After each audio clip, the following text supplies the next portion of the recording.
Howdy, Practical Patriots and Practical Preppers. Gruß aus Texas. Hey, folks, you're on Practical Nurse. Sorry you haven't heard from me for a while, but there is good reason. Just keep an eye on what's going on. Take a look around you and watch what's happening.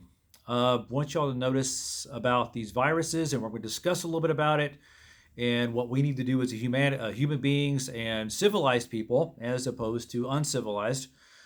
Trust me, I think I've about seen it all now in the last few days.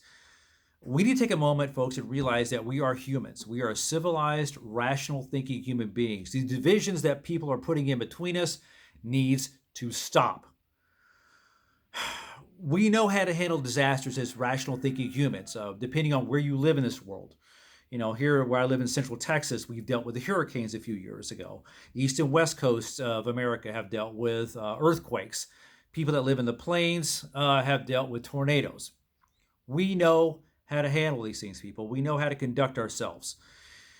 In truth, there is plenty of food, water, and toilet paper. They haven't cut the water supply off just yet, have they? Toilet paper, just talk to grandma. Ask them what they did during the Depression when they ran out of paper, okay? Oh my goodness, I saw a couple people duking it out over toilet paper, a package of toilet paper. I have seen grown men fight over a case of water. They have not cut the water off, and somebody asked me, Johnny, did you record that? No, I got in between the both of them. Probably not the smartest thing I've ever done, but I got in between the two of them and said, you know, guys, go down to the aisle that has the camping gear. There's canteens. Go down the aisle where they have thermoses. There's ways. They have not cut the water off yet. There's ways to get around this, and we need to start thinking like civilized and rational human beings. It's a virus, folks. It's a virus like any other virus. It has to have close proximity, human-to-human contact to make transmission. All right? Think about how a phone works. Think about how your internet works. You've got to have open communications that link. That's how a virus goes from person to person. All right? People to be concerned about. Well, people over 50 with health issues. I'm pretty healthy, but I am over 50. But those people with health issues, they can be hit very hard, okay? This is not the flu. This is something new, and it will be some time before we know how it behaves. We know less about it than we actually know more about it, okay? But we do know that it can hit fast, okay? A flu acts a little differently. A flu does kill many people each year and affects millions. However, it's a lot slower. What we're seeing this, we'll just go ahead and say COVID-19, okay, coronavirus, pneumo, okay. Basically, it spreads fast. What's different about this, there's a lot of theories, okay, folks. A lot of people think that this started out in an animal first. Started out in a region where people tend to eat animals that most of us don't. Okay, I'm going to leave it at that. That's how it jumped from being an animal virus to a human being virus. This virus could make many sick in a short amount of time, overwhelming our health systems and abilities to respond.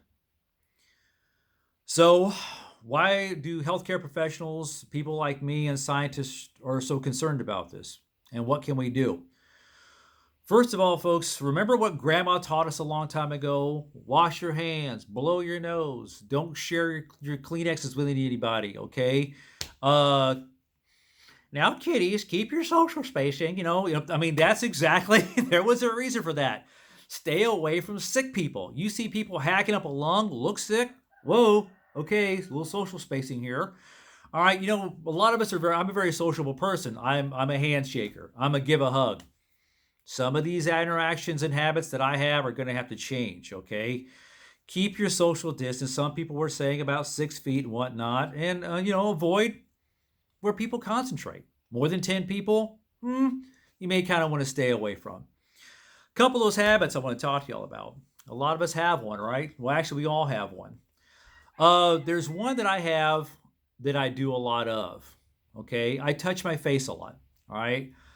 If you want to chuckle, and this is the honest truth, I have to watch my nose hairs because they make me itch. And trust me, with a honker like this, I'm pretty sure if I let my nose hairs grow, I could probably braid them like a Viking warrior. No joke, I have to use manscaping to to try to prevent that from happening, from wanting to reach up there and do this all the time. Don't touch your face. Wash your hands. For how long? As long as you can. If you can sing happy birthday to you with a couple of choruses involved, you're doing it long enough. If you remember the lines, the opening intro to Star Trek, space, the final frontier, these are the voyages of the Starship Enterprise. If you can do that, I'm a nerd, I just painted myself. If you can do that, okay, trust me, that's long enough for washing your hands. Good hand sanitizer, okay? Stop shaking hands. You know, like I said, nurses, all of us medical people, what do? We like to do this. We like to touch each other's elbows, okay? That's something else. But try to avoid the contact as much as you can. If you can, just stay home, folks. Stay home. Keep your surfaces clean. Start adapting a little bit better habits. Listen to me very carefully.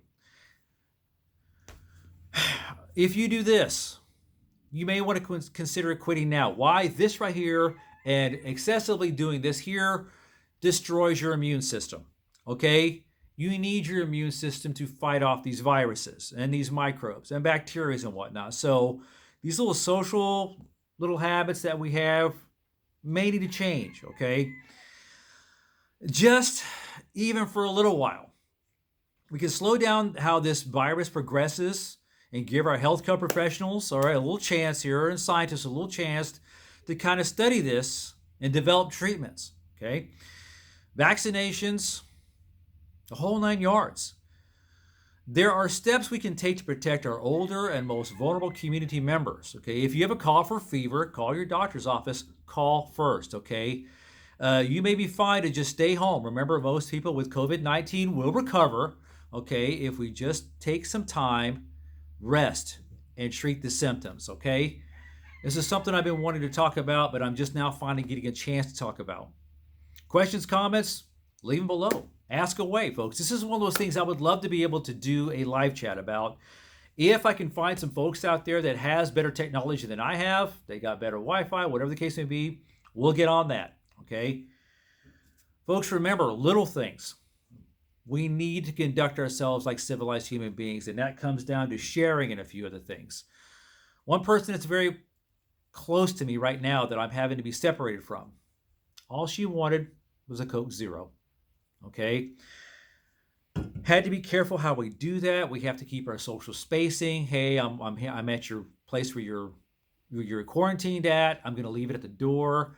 I will wave to you, blow you a kiss in between the glass of my car, but that's what we're having to do. Some of you have noticed it on my feathers. This one is split. If you study Native American history, or those of us who are Native American or part Native American, knows the culture behind this. It means that we're separated right now, that some of us in our family are separated from us. I am separated from somebody very important to me. It also means that we've been wounded in battle. We're going to survive this, folks, okay? Some of us are wounded, some of us are broken, but you know what? We're going to come back together, aren't we? Because that's what we as human beings do. Questions, comments, leave them below. Until I see you all again, I'm John, the Practical Nurse. Out here. Use good practices. Stay safe, stay healthy.